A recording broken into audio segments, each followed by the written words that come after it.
So what is my current opinion about the stock market right now? What's going on, team? It's Ricky here with TechBot Solutions. I'm not here to sugarcoat anything. I wanted to show you guys exactly what it is that I'm looking at as of right now. And you guys can let me know down in the comment section. I feel like this article from Yahoo Finance did a great job articulating what exactly is going on with the stock market right now.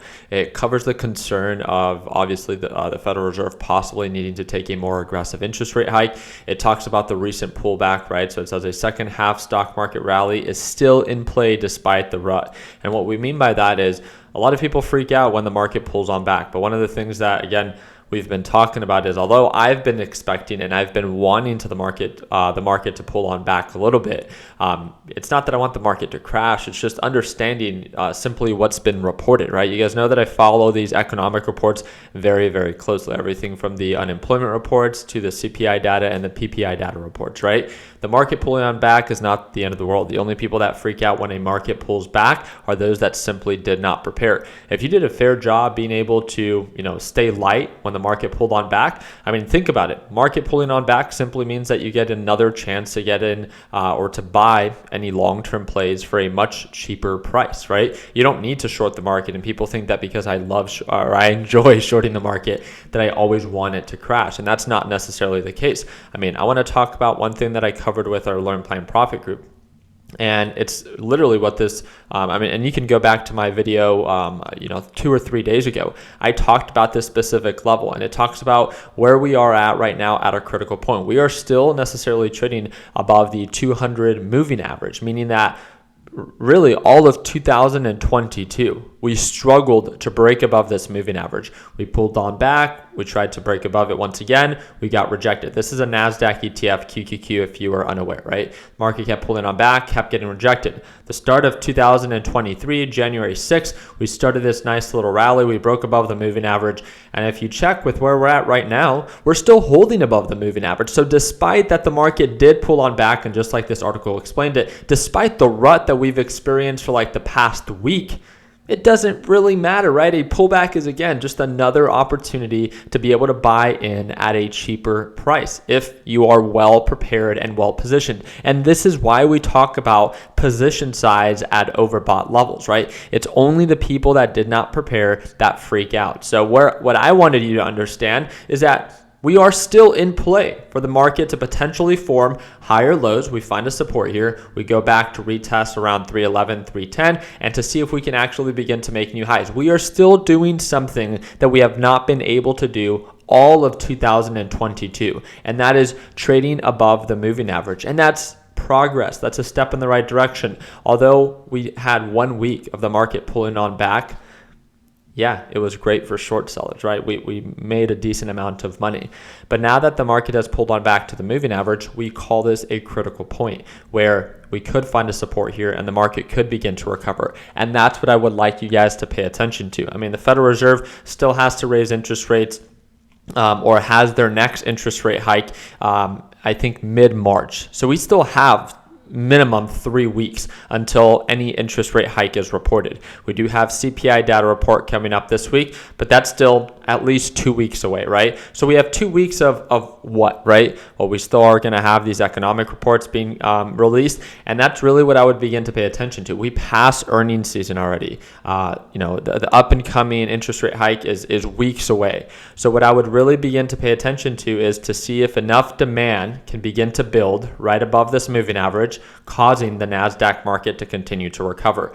If we break below the moving average, then you can begin to really understand, okay, hey, we are seeing a little bit more sell-in pressure than it was expected. Well, most likely, if we break below this moving average, right, the support at the moving average will most likely retrace back to down to 280. So what that means is if we break below this moving average, you don't need to freak out. It just means that you do something about your position size because, again, it just gives you another chance to buy in at a lower price point. You don't have to short the NASDAQ market with my Learn Plan Profit team. You can just choose to stay cash. You don't always have to be in an open position.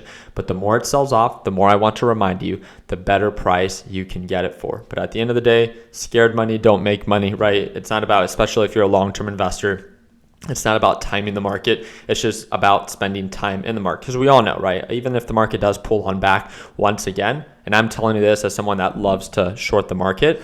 I understand shorting is fun, and I like making money when most of the market is losing money, but I understand big picture.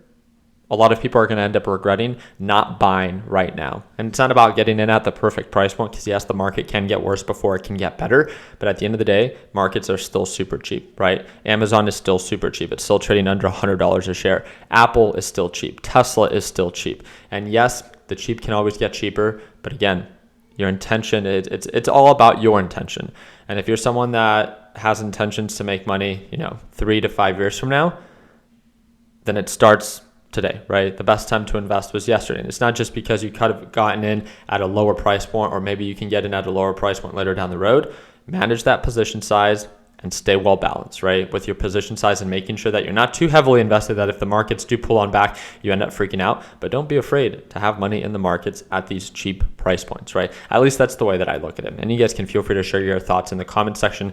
I love having my long-term plays. I love being able to buy into these dips. But most importantly, again, I love to remind our beginner traders that 1 week of the market pulling on back is not the end of the world. And I just wanted to remind you kind of where we're at right now, with still holding above the moving average, which is still progress in comparison to 2022. And just like we talked about all of last week, right? A lot of people are asking, Ricky, where do you see the market pulling back to? Old resistance levels, right? Just like we called it out, are testing to become new support levels, right? A resistance of what it was right around 290 is now acting as a new potential support. So we will see this week. If we hold here above 290, we'll most likely try to make our way back up to 310. If we break this support zone, then again, we'll most likely head down to that 280 price point. So again, this is something that I'm going to be covering within my live trading sessions with our LPP team. I do work with one team and one team only. You do not have to join. You can learn everything that I know on your own. It's just how long will it take and how much money will you lose along the way, right? But if you're someone that wants to condense the time that it will take for you to learn, then I do offer one lesson library, and it's so you can watch me trade live every single day. So I don't just post my profits. I don't just post, if I take a loss, you don't really learn anything from my gains or my losses if it's just a screenshot, right? The big thing that we focus on is being able to trade live every day. So you can actually capture what it's like to see someone enter and exit and share their thought process on why they're entering, why they're exiting, or why I'm cutting losses behind a trade. So it's a one-time payment, lifetime access. It's Learn Plan Profit 2.0, and it's the second link in the description down below. If you sign up today, you can watch me trade live as soon as tomorrow at market open. So it includes an A to Z video lesson library designed for complete beginners, my daily live trading session, private group chat access, and access to the TechBuds HQ.